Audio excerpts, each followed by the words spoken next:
Welcome back to Every Reference in Family Guy Explained.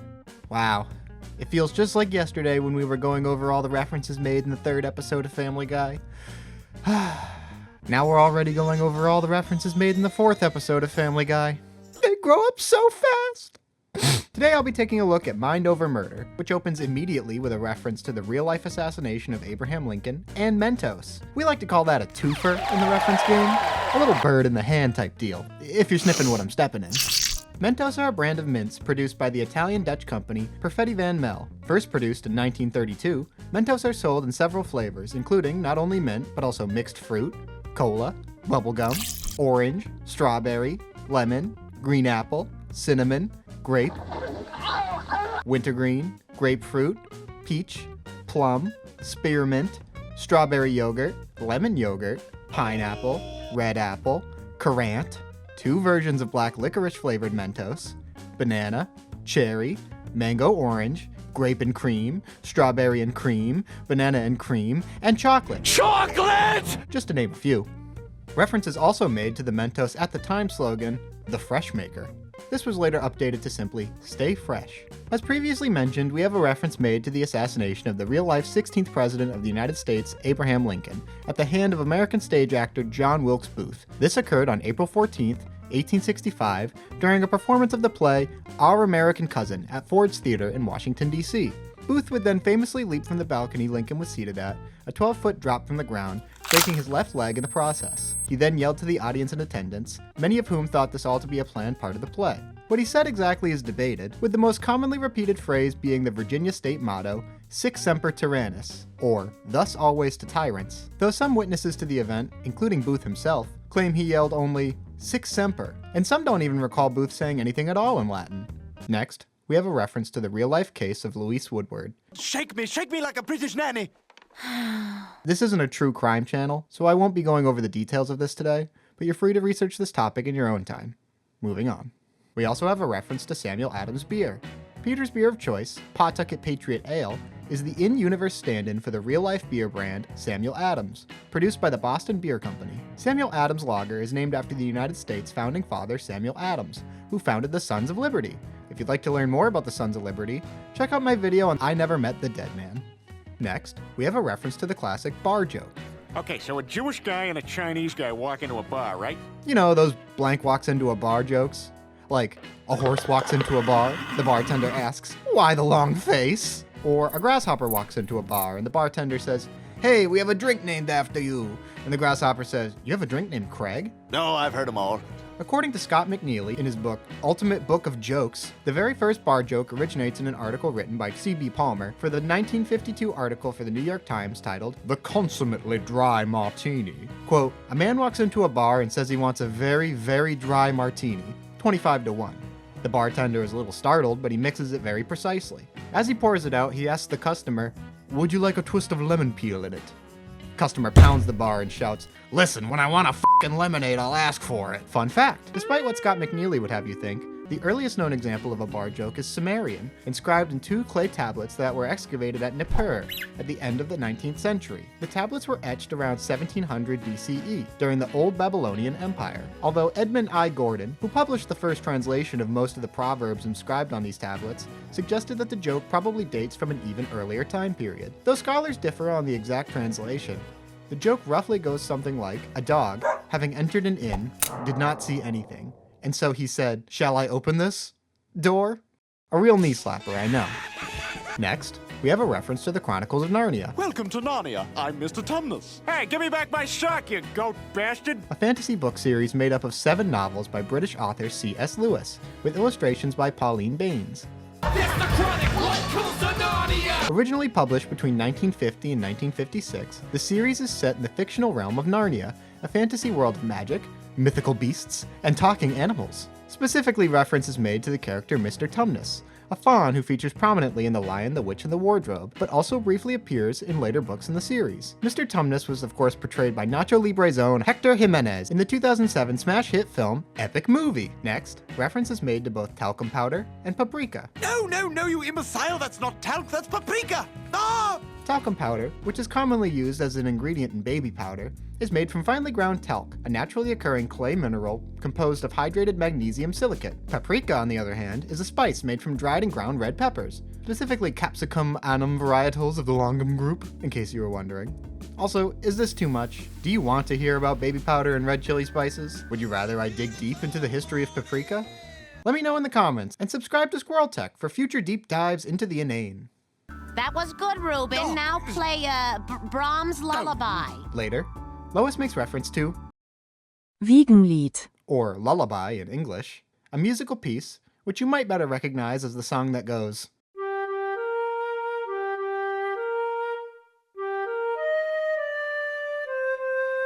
or even better as the song that goes. Written by Johann Brahms, technically a, quote, lead for voice and piano, was first published in 1868. Stewie says, E-flat, Sallieri, E-flat! making reference to Antonio Sallieri, an Italian composer of the classical musical period. Salieri was born in Legnano, south of Verona, in the Republic of Venice in August of 1750. Antonio Salieri was of course portrayed by F. Murray Abraham in the 1984 biographical film Amadeus, which is based on the 1979 play Amadeus, written by Peter Schaeffer. The play, and film adaptation, offers a fictional account of a rivalry between composers Wolfgang Amadeus Mozart and our friend Antonio Salieri. Reference is made to the orca, or killer whale. Nice grab, Orca! The orca, or Orcanus orca for the Harvard types in the audience, is a toothed whale. Get that baleen shit out of here. And the largest member of the oceanic dolphin family. Fun fact, orcas rarely ever pose a threat to humans, as no fatal attack has ever been recorded in the wild. Twofer fun fact.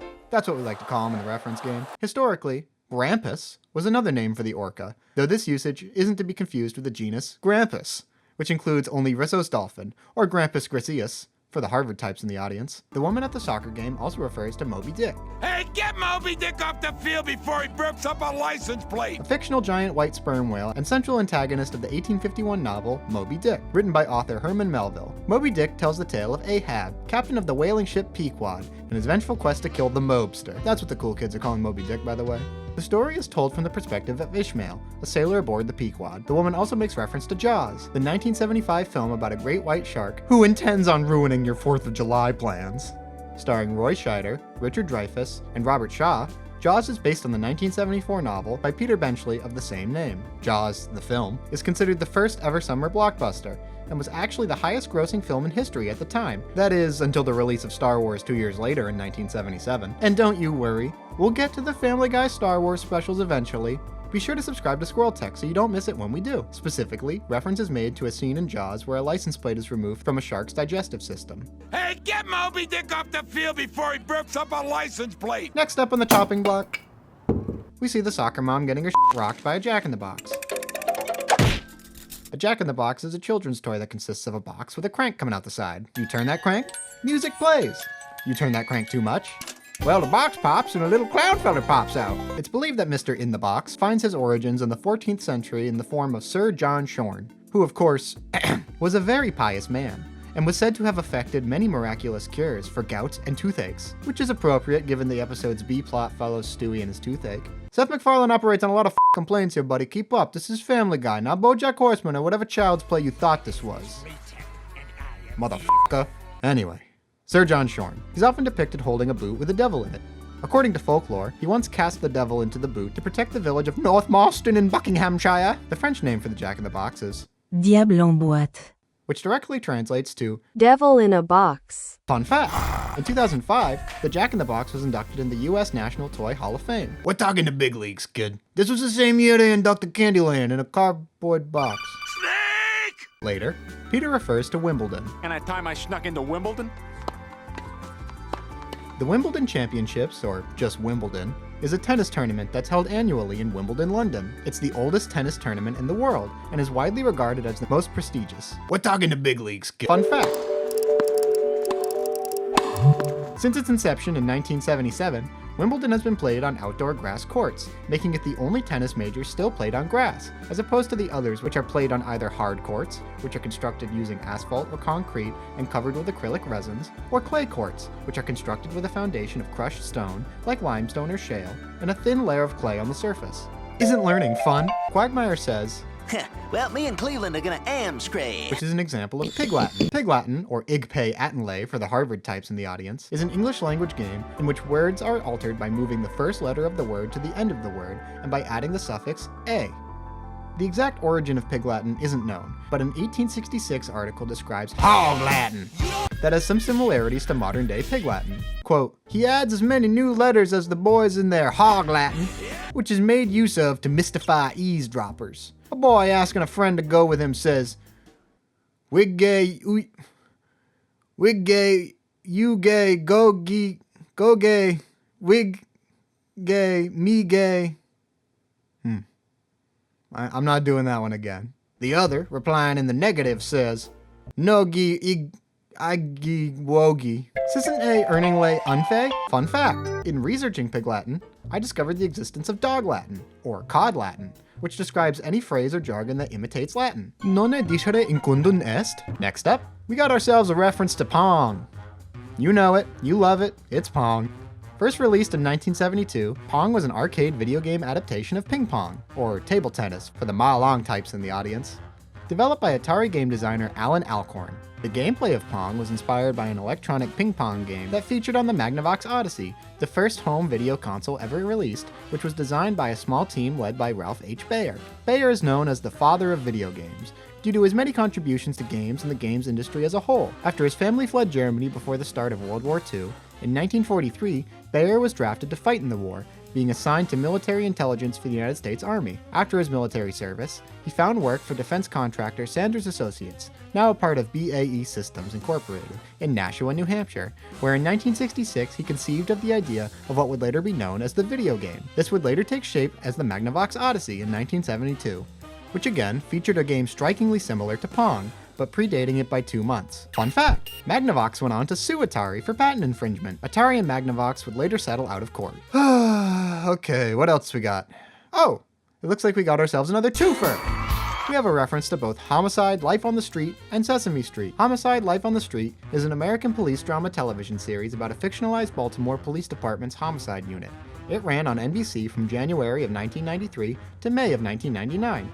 In 2000, Homicide, the movie, was released and acted as a proper finale for the show. Created by Paul Attanasio and based on the 1991 book Homicide, A Year on the Killing Streets, written by David Simon. David Simon would later go on to create and write for HBO's critically acclaimed series, The Wire, which aired from June of 2002 to March of 2008, and similarly follows both the police and criminal underworld of the city of Baltimore, Maryland. Now, I covered Sesame Street in a previous episode, so be sure to check that out to learn more on the series. This episode specifically, however, makes reference to two Sesame Street mainstays, Bert and Ernie, both making their debut in the 1969 Sesame Street pilot. Originally performed by puppeteering legends Frank Oz and Jim Henson respectively, the characters of Bert and Ernie are currently performed by puppeteers Eric Jacobson and Peter Linz. According to Sesame Street director John Stone, the relationship between Bert and Ernie mirrored the real-life relationship between Frank Oz and Jim Henson. Interestingly enough, however, the initial plan was for Henson to play Bert and Oz to play Ernie. This lasted about 1 day of rehearsal before they would both decide to switch characters. Next we have what appears to be a reference made to the 1989 film Field of Dreams. Starring Kevin Costner, Amy Madigan, James Earl Jones, and Burt Lancaster, Field of Dreams follows an Iowa farmer who builds a baseball field in his cornfield at the behest of the ghosts of baseball players. If you build a bar in this basement and stock it with plenty of frosty Pawtucket patriots, your friends will come down here for a beer as well. It's not an exact match, but I can't help but feel as though this is a reference. What do you think? Is this a play on Field of Dreams? Let me know your thoughts in the comments. What I do know is one time years ago I googled Field of Dreams and this is what came up. Build it and they will come. The crew is hard at work on all the new jobs. They need a well to bring water to the yard, a road to the new workshop, homes for the can-do crew, and someone to run the old yard. Why did it say this? I don't know. All I do know is that it has since been fixed, but the moment will live forever in our hearts. Later, Peter makes reference to American actor Tim Allen.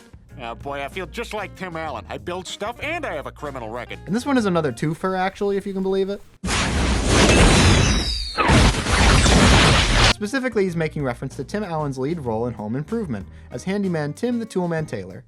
Home Improvement was an American sitcom that aired on ABC from September 1991 to May of 1999, with a total of 8 seasons. Home Improvement was actually one of the most watched sitcoms in the United States during the 90s, with the series and its cast being nominated for 7 Emmys and 9 Golden Globe Awards, with Allen winning the 1995 award for Best Performance by an Actor in a Television Series, Musical, or Comedy. However, on the other hand of the twofer, we have a reference to Tim Allen's arrest in the Kalamazoo Battle Creek Airport on October 2nd, 1978, where he was caught with more than 1.4 pounds of coke drugs.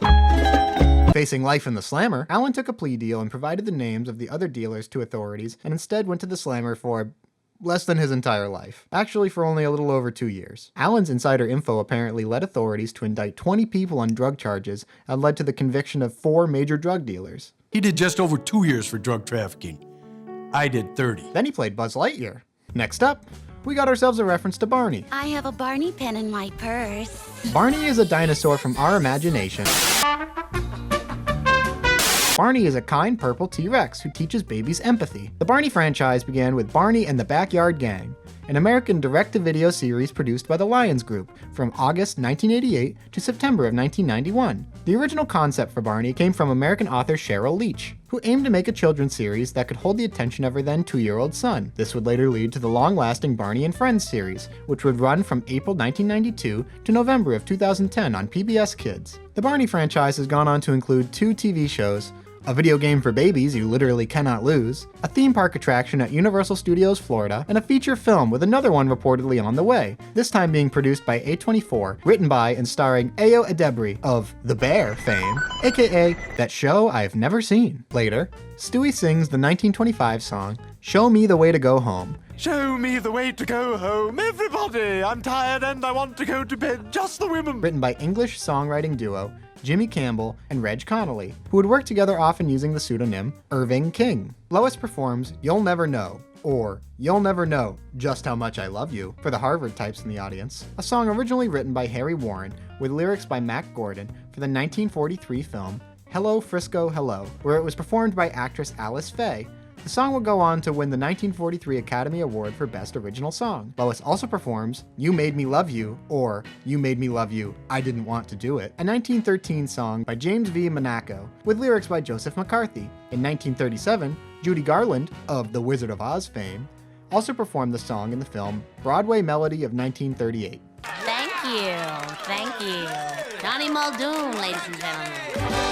We have another reference to Stop and Shop, the regional grocery store that I cover in my breakdown of the first ever episode of Family Guy. Peter makes reference to Lola Falana. If I wanted to marry Lola Falana, I would've. The American singer, dancer, and actress born September 11, 1942. During the early 1970s, she'd make TV appearances on programs such as The Joey Bishop Show and The Hollywood Palace. Falana was even nominated for the 1975 Tony Award for Best Actress in a Musical for her performance as Edna Mae Sheridan in Dr. Jazz. Here's a clip of her hosting The Muppet Show. Peter mistakes Leslie Uggams for Lola Falana. Look, Lola, this whole thing's just going way too fast for me. Last time, I'm not Lola, I'm Leslie Uggams.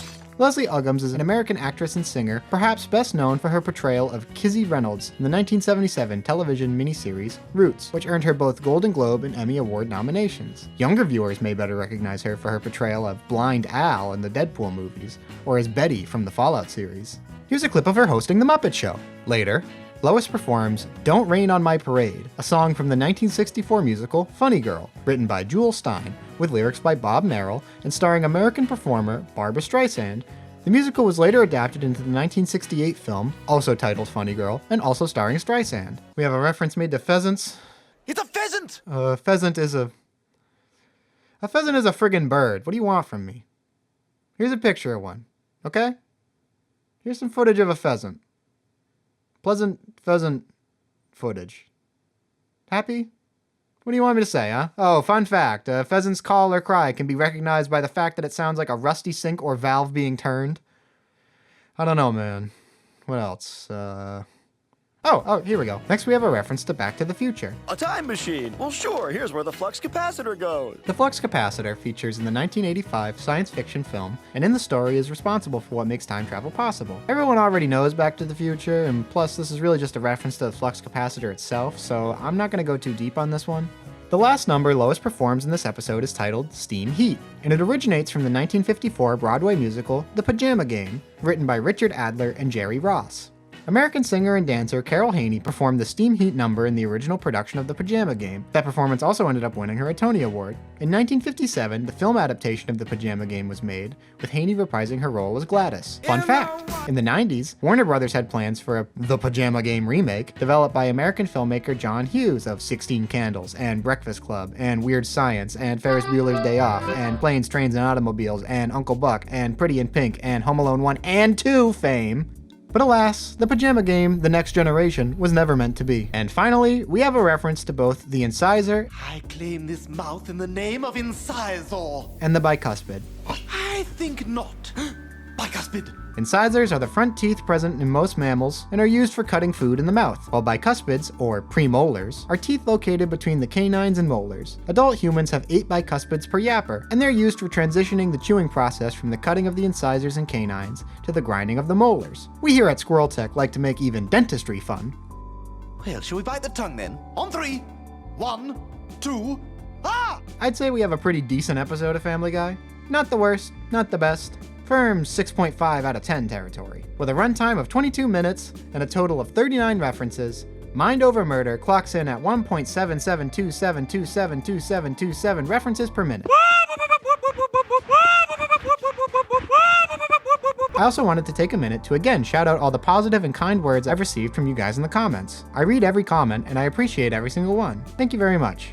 Subscribe to Squirrel Tech for the next episode of Every Reference in Family Guy Explained, where I'll cover Season 1, Episode 5, A Hero Sits Next Door. Bye!